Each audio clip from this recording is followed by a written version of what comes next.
Hello friends, જય શ્રી ગણેશ. બધાને સ્વાગત છે તમારું મારી ચેનલ ગુજરાતી કિચનમાં. દૂધી મેથીના મુઠિયા કરતાં અલગ મુઠિયા, એ પણ પોચા રૂ જેવા અને મોઢામાં મૂકતા ઓગળી જાય તેવા અને સ્વાદથી ભરપૂર.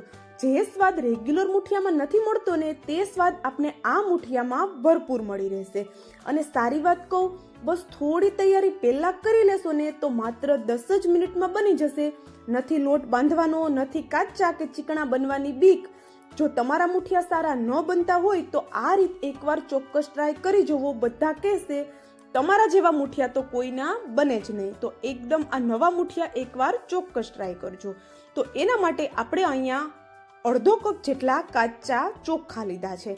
ચોખા છે એ ઘરની કોઈ પણ વાટકી સેટ કરી એની મદદથી લેવાના છે. સાથે જ 2 ચમચી ફોતરાવાળી મગની દાળ, 2 ચમચી તુવેર દાળ અને 2 ચમચી ચણાની દાળ, 1 ચમચી અડદની દાળ. અડદની દાળ છે એનું પ્રમાણ ઓછું રાખવાનું છે. બાકીની દાળનું પ્રમાણ 2 ચમચી આપણે અડધા કપની સામે લઈ લેવાનું છે.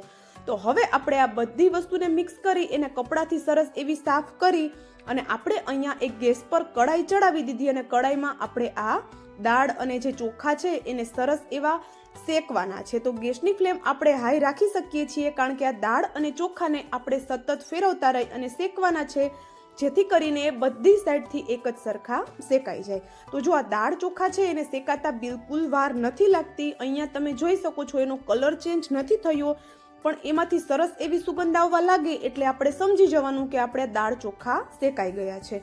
હવે દાળ ચોખા છે એને મેં એક બાઉલમાં કાઢી ઠંડા કરી લીધા અને હવે આપણે એને મિક્સર જારમાં લઈ એનો પાવડર બનાવી લઈએ. તો અહીંયા આપણે જે પાવડર બનાવ્યો છે એને તમે વધારે ક્વોન્ટિટીમાં બનાવી ફ્રીજમાં સ્ટોર કરી અને રાખી શકો છો. અને જ્યારે પણ મુઠિયા બનાવવા હોય ત્યારે માત્ર 10 મિનિટ કે એનાથી પણ ઓછા સમયમાં તમારા મુઠિયા બનીને તૈયાર થઈ જશે. તો ચાલો, એ પાવડર તૈયાર છે. તો અહીંયા આપણે ફરી પાછી એક કડાઈ લઈ લીધી. મુઠિયા બનાવવાની રીત થોડી અલગ છે અને પરફેક્ટ છે, તો ધ્યાનથી જોજો. તો એના માટે 1 ચમચી તેલમાં હલકી એવી રાઈ અને ઝીણું કટ કરેલું લસણ અને થોડો ટુકડો આદુનો, જેને આપણે ઘસીને એડ કરી દીધો. હવે આ લસણ અને આદુની સાથે આપણે તીખાસ માટે મરચાં લીધા છે. તો મરચાંનું પ્રમાણ મેં વધારે રાખેલું છે, એમ કારણ કે એક મરચું મોટું આવે છે એ લીધેલું છે અને એક તીખું મરચું લીધેલું છે. મરચાંના જે ટુકડા છે એ ખાવામાં આવશે ત્યારે એનો સ્વાદ ખૂબ જ સરસ એવો આવે છે. તો લાલ મરચું પાવડરનું પ્રમાણ ઓછું રાખશું અને લીલા મરચાંનું પ્રમાણ વધારે. હવે અહીંયા મેં શાકભાજીમાં ડુંગળી, ગાજર અને વટાણા બધી વસ્તુને એક જ સાથે ચોપરમાં લઈ અને એકદમ ઝીણું ચોપ કરી લીધેલા છે. તો જો તમારી પાસે ચોપર ન હોય તો હાથની મદદથી તમે બધી વસ્તુને એકદમ બારીક કરી શકો છો, અથવા તો મિક્સર જારમાં પણ આ પ્રોસેસ કરી શકો છો.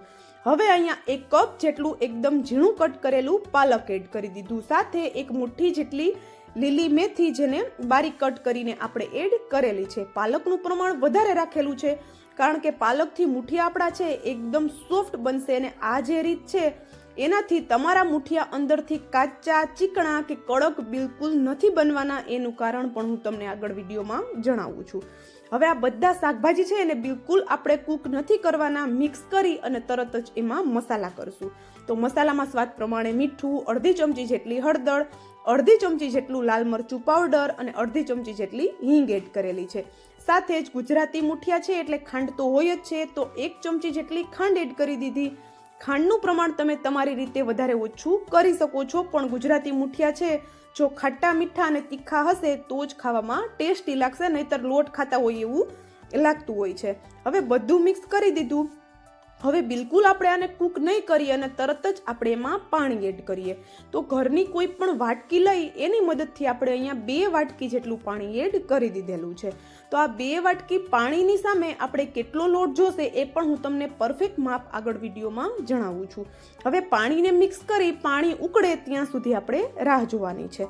તો અહીંયા આપણું પાણી સરસ એવું ઉકળી ગયું. તો હલકા એવા મેં લીલા ધાણા એડ કરી દીધા અને હવે આપણે અહીંયા જે બનાવેલો આપણો દળેલો લોટ છે તે લીધેલો છે. તો શરૂઆતમાં આપણે 1 વાટકી જેટલો લોટ છે એડ કરી એને સરસ એવો મિક્સ કરી દઈએ, જેથી કરીને આપણા લોટમાં બિલકુલ ગાંઠો ન બને. અને હું તમને શરૂઆતમાં કહેતા ભૂલી ગઈ કે આપણે જે લોટ દળ્યો છે ને એ આપણે લાડવા લાપસીનો જે કકરો લોટ હોય ને એવો કકરો રાખવાનો છે. એનાથી થોડો કકરો રાખશો તો ચાલશે, પણ એનાથી પાતળો કે એનાથી આપણે રોટલીના લોટ જેવો બિલકુલ એને નથી કરી દેવાનો.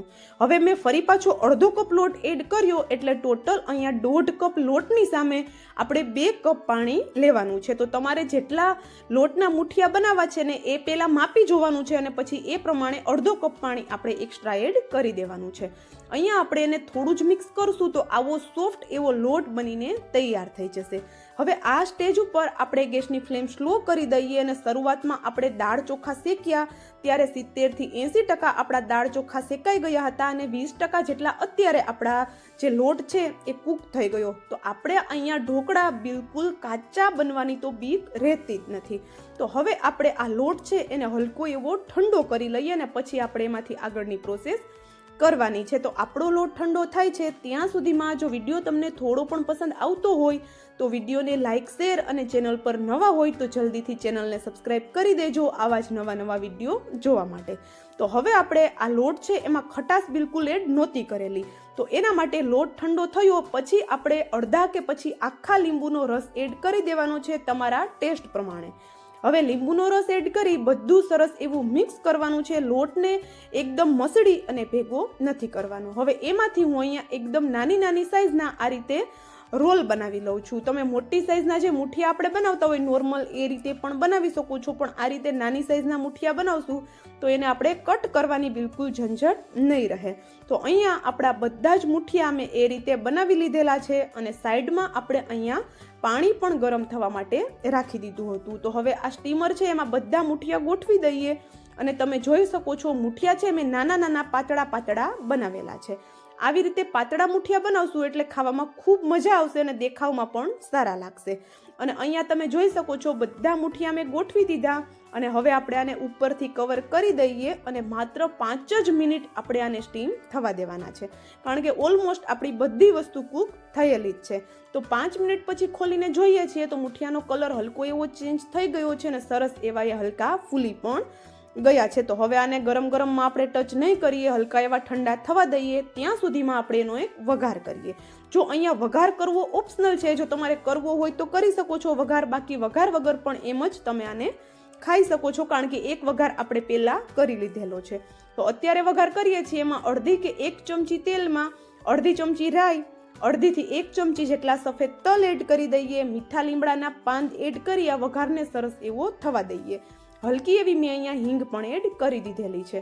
તો તલ અને રાઈ છે હલકી ચટકવા લાગે એટલે ગેસની ફ્લેમ સ્લો કરી અડધી ચમચી જેટલું લાલ મરચું પાવડર એડ કરી દઈએ. અત્યારે લાલ મરચું પાવડર એડ કરવાથી મુઠિયાનો કલર એકદમ સરસ આવે છે. હવે બનાવેલા મુઠિયા એડ કરી મુઠિયાને વઘાર સાથે એકદમ સરસ એવા મિક્સ કરી દઈએ. તો ઘરમાં રહેલા એક પણ લોટનો ઉપયોગ કર્યા વગર આપણે દાળ ચોખાથી આપણે જે આ મુઠિયા બનાવ્યા છે એ ખાવામાં ખૂબ જ ટેસ્ટી લાગે છે.